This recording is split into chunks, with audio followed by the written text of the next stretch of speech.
I was never sure how to shift from his little girl to his night nurse caretaker. There's no manual for this. I was always dependent on him, well, for everything.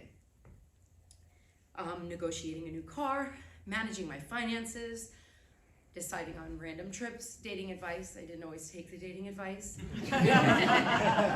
772 dates later, I wish I took his original dating advice.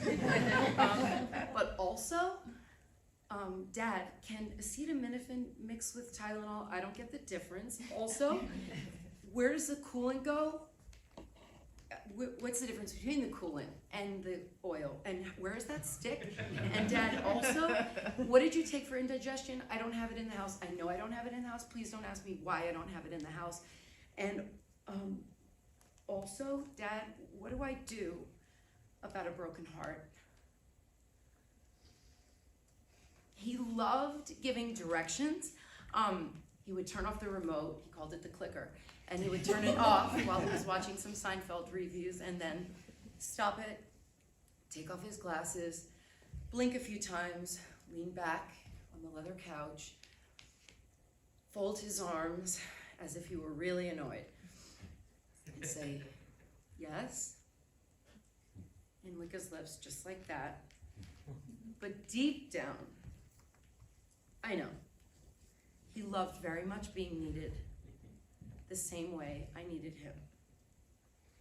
Maps, that's his favorite. Specifically like routes, if I were going anywhere, because I travel all the time, 54 countries and counting. But in the United States, that's a different story. I can't get from here to my high school.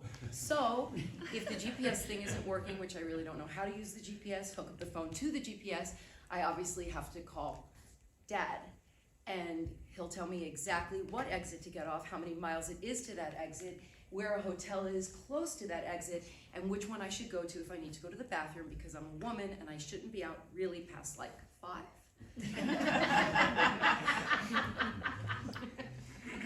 I'm a girl, you know.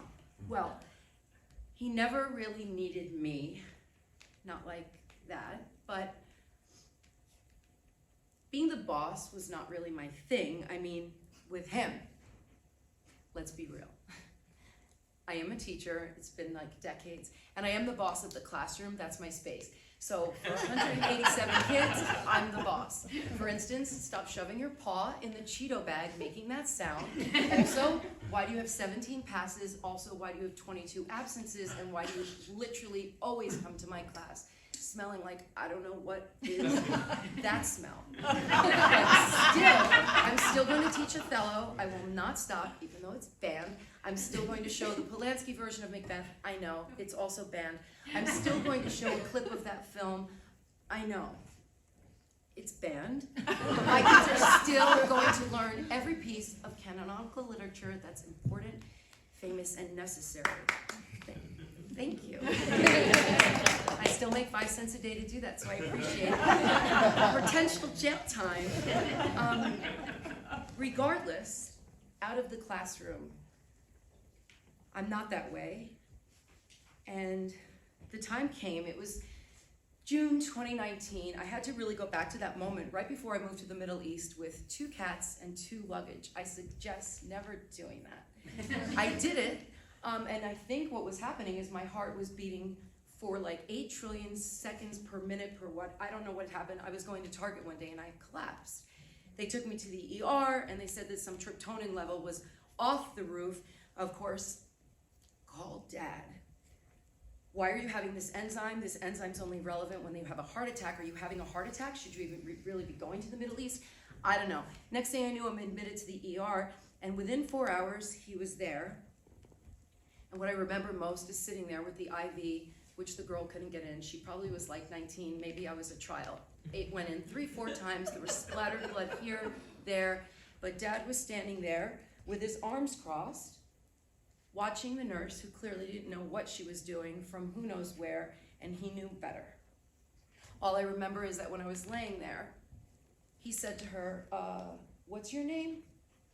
I don't know what she said. It didn't really matter, because the next thing I knew, he walked out, And the next morning, I woke up in a private room, 3 different medications, and a really delicious 6'3" nurse who had been there, they said, for like 20 years. That was all thanks to Dad. But now, here I was at the Bone Marrow Transplant Center, Moffitt. Dad was in the 3rd floor, down the hall, 2 lefts, 2 rights, the antiseptic, the chlorine, and sort of the smell of rotting corpse. It was maybe my 9th night of being his caretaker, the night nurse that I became. The reason being, of course, 3 or 4 nights prior, he called me at 3 or 4, 5 a.m., I can't remember the time, crying, "Jill, it's killing me, they're killing me, I can't breathe, the heat, the light, the this." So I swore to him the next day, "You're never gonna have a night by yourself, never again." All I know is that morning, I woke up to get ready to become the night nurse again. I put on actually this outfit. And I drove there, and that was the day the little girl started to slip away maybe. I don't know where she went. I just know that I parked somewhat illegally and I ran in. I made sure that I had the cherry pops. I made sure that I had the ginger ale. I made sure that I had the extra Sprite.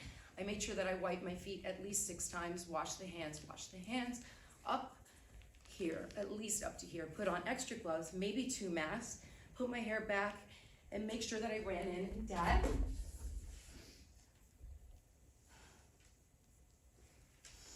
why is this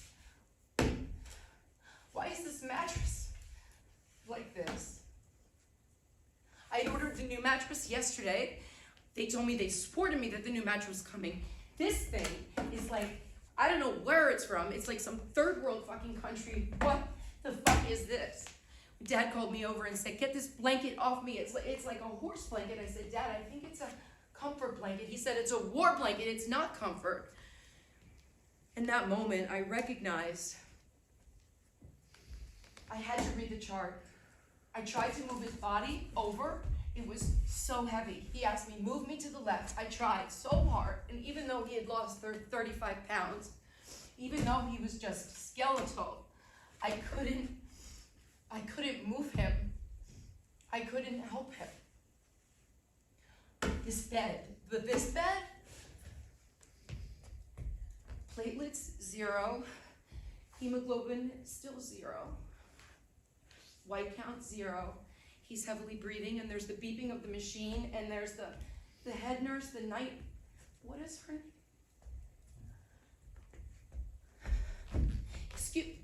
Oh my God. Is she on her phone? Oh my God, is she scrolling through Amazon right now?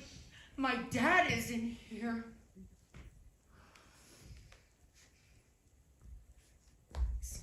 Excuse me. I need the head of the head nurse.